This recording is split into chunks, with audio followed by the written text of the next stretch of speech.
When I was growing up, the average American Jew never understood that being Jewish was the most important thing in one's life. Outside the most committed communities, Jewish history was never really taught. Jewish ideas never understood. The central role of the Jewish people in the human story never appreciated.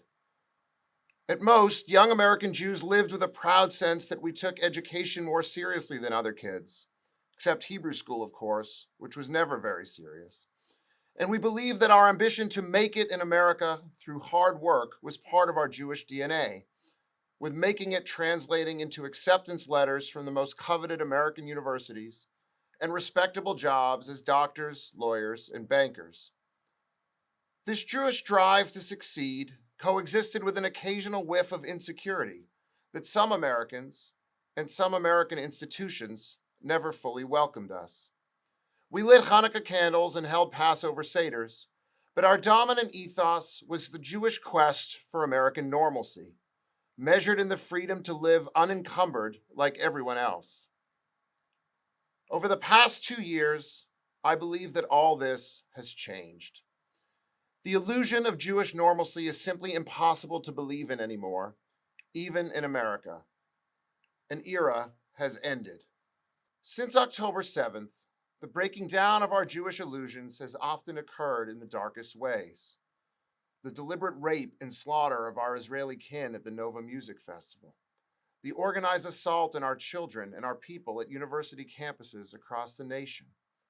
The rise of Hamas sympathizers on the mainstream left and Nazi sympathizers on the far right. The victory of a Jew-hating and Israel-hating mayor in New York City.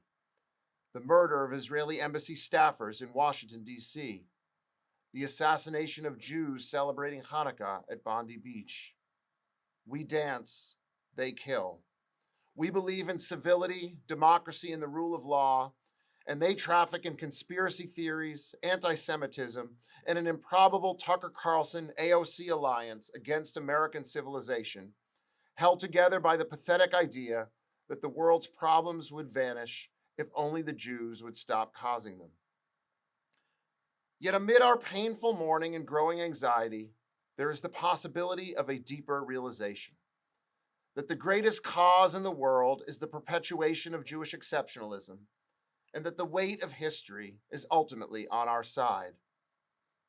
We have a grand purpose as Jews, with roots that go back as far as human memory itself. The miraculous meaning of our story begins with a lonely man of faith, Avram, who is summoned to found a family that will transform the human story into a divine covenant. A people enslaved to the greatest empire in the world is liberated with a mighty hand and outstretched arm, and entrusted with God's vision of the good society. A new leader, Joshua, founds a holy nation in our promised land. After generations of sovereignty, the Israelites are defeated, lost, and adrift, when Ezra and Nehemiah summon us back to our divine purpose by putting the public reading of Scripture at the center of our communal lives. Then, facing extinction, Esther and Mordecai turn a dark decree of destruction on its head. Great Jewish pain and frequent periods of Jewish doubt about and Jewish rebellion against our true purpose as a people are redeemed at every turn by the covenantal hand of providence.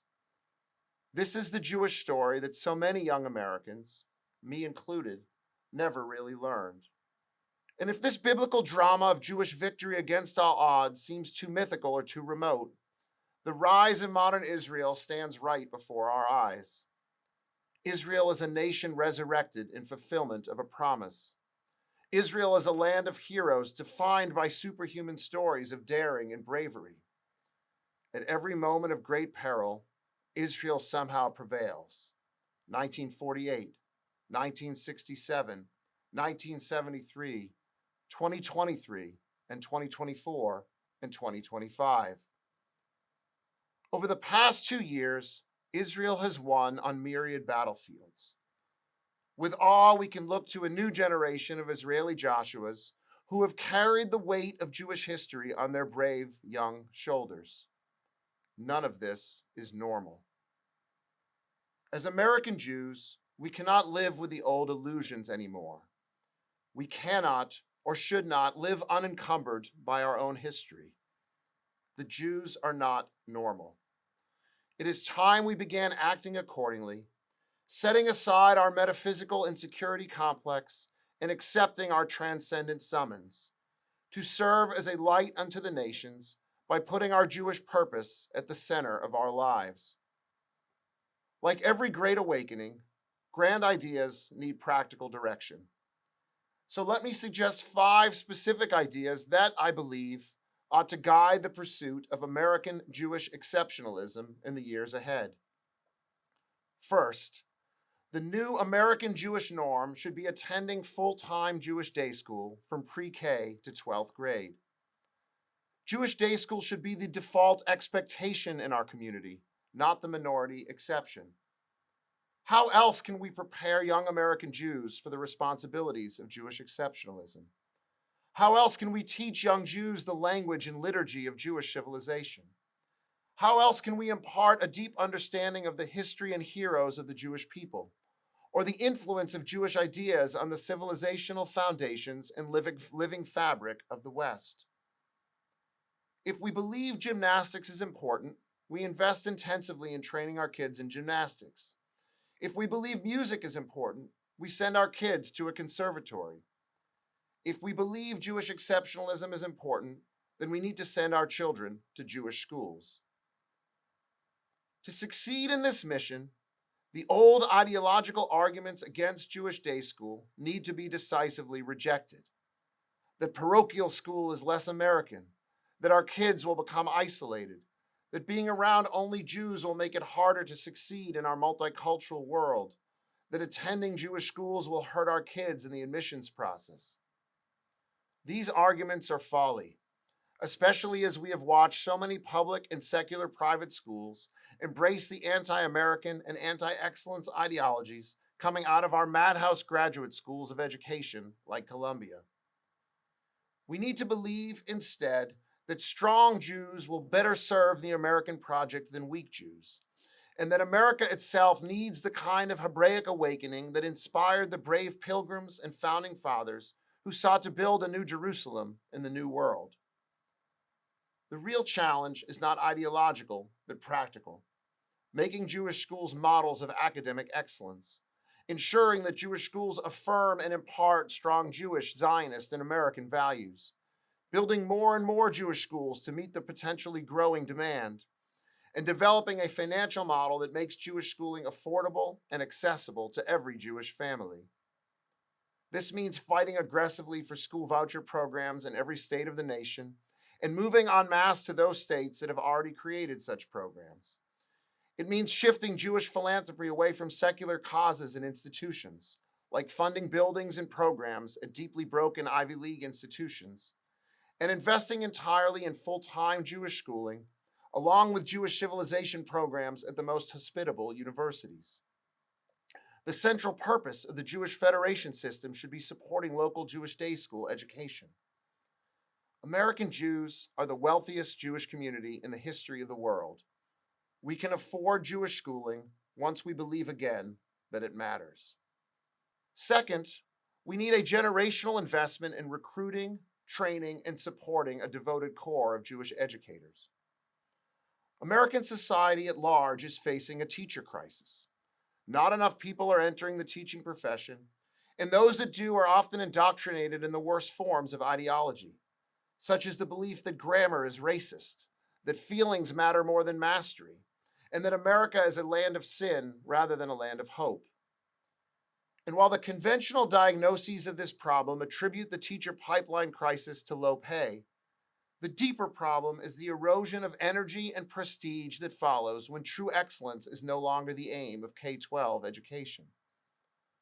Imagine if music education celebrated banging on the keys in whatever way feels good, instead of mastering the scales and chords that eventually make it possible to play Beethoven and Mozart. Serious people would avoid teaching. Well, too many American kids are banging on the keys in math, in English, in every subject, all the way to graduation. The Jewish community should set a different example, elevating the teaching profession to a sacred calling and a priestly vocation. Like Teach for America at its height, We need a massive communal campaign to attract our best and brightest to invest at least a few years in working as Jewish educators, in the hope that many will fall in love with teaching and stay in the profession. We need a communal effort to recruit mid-career professionals into full-time Jewish education and to recruit great teachers in public and secular schools into full-time Jewish day school education. We need to develop clear standards of excellence in every key academic field, including modern Hebrew, Tanakh, rabbinics, and Jewish history, as well as in reading, writing, grammar, math, and the study of the natural world as an endless treasure chest of divine secrets. America should look to the Jewish community as a citadel in putting education first. Our fellow Americans should seek out Jewish schools of education as models for how to lift American schools out of the swamp of ideology that leaves our children culturally and often simply illiterate. Third, Jews need to strengthen our cultural and political alliance with American Christians. At the deepest level, Jews and Christians share a Hebraic understanding of the good life.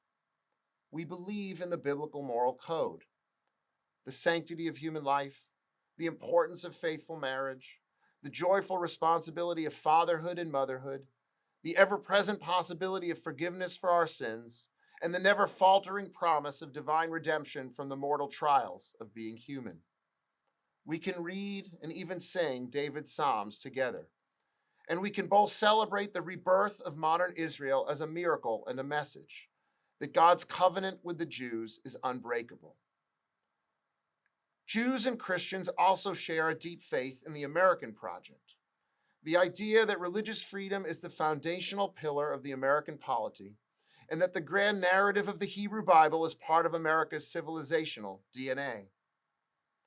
As George Washington famously wrote to the Jews of Savannah in 1790, quote, "May the same wonder-working deity, who long since delivering the Hebrews from their Egyptian oppressors planted them in the promised land, whose providential agency has lately been conspicuous in establishing these United States as an independent nation, still continue to water them with the dews of heaven, and to make the inhabitants of every denomination participate in the temporal and spiritual blessings of that people whose God is," using Washington's phrase, Jehovah. If Jewish exceptionalism means being a light unto the nations, then America has a providential role in projecting that civilizational light around the world. Working together with our Christian allies in faith is essential to that project. Now, over the past few months, it has become clear that there's a great battle afoot for the soul of American Christianity, and it should not surprise us that Jews are at the center. The Christian story begins as a Jewish story. On one side in this struggle, there are Christians who believe that the Jewish people in Israel are God's covenantal partners, beloved by the Almighty and central to the redemption of all mankind. On the other side, there are those who see Jews in Israel as a threat to Christian dominion, as stubborn defenders of a much contested sacred land that no longer belongs to them, and stubborn opponents of a Christian political vision that rejects the American idea of religious liberty as a liberal illusion.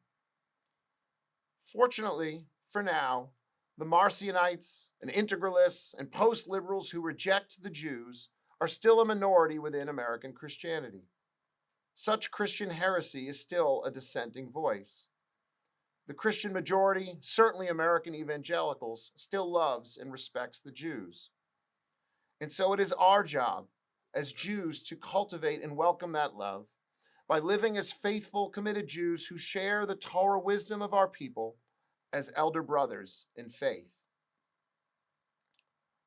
Fourth, Jews need to return to our own Hebraic sources to articulate the Jewish meaning of war and peace, lest we get seduced by moral self-doubt in the fight against those who seek our annihilation.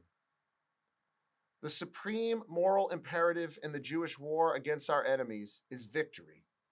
And the supreme moral obligation of our commanders in the battlefield is to triumph over our enemies with as little Jewish suffering and death as possible. Our enemies demonstrate no regard for the sanctity of Jewish life and no regard for the sanctity of the lives of their own children. They celebrate martyrdom. They hide weapons in their own hospitals, mosques, and apartment buildings. And they see the death of their own as a justifiable sacrifice in the name of advancing a public relations war against Israel. As Jews, we do believe that every human life is sacred. We take no pleasure in the death of our enemies or the unintended death of their children. Yet we also know that the morality of war is never properly understood by comparing death counts on both sides. The real responsibility for the lost life among Israel's enemies are the perverse leaders who put them in harm's way. The Jews are not waging a gentleman's war where both sides fight as if we are engaged in a polo match on the aristocratic playing fields of old Europe. The Jews are fighting a war of survival, in which Jewish survival is both physically fragile and metaphysically essential to God's plan and history. The Jews seek no empire. We have no desire to conquer or convert our enemies. We have no desire to take land that is not our own. We have no desire to subject our enemies to Jewish rule for the sake of Jewish pleasure or profit. We seek instead to defend and preserve the only Jewish state in the world. And we seek to remind the Western world, including America, that the defense of political liberty often requires the courageous use of military force and the tragic acceptance of deaths on all sides that we wish we could avoid, but for which we will never apologize. Our Israeli brothers and sisters are fighting in the tunnels, on the streets, and in the air. As American Jews, we can help wage the battle of ideas, beginning with the clear idea that the preservation of Jewish sovereignty, including the defense of Jerusalem as the moral capital of the West, is the defining moral imperative of our age. My fifth and final suggestion to American Jews is to encourage our Israeli brethren to reform their political system. At a cultural level, Israel is the healthiest nation in the Western world, with high birth rates, devoted families, a spirit of civic service, a celebration of the past and deep faith in the future, and a reverence for Shabbat as a sacred oasis in time amid the relentless demands of modern life. America and the world has much to learn from the cultural genius of Israel.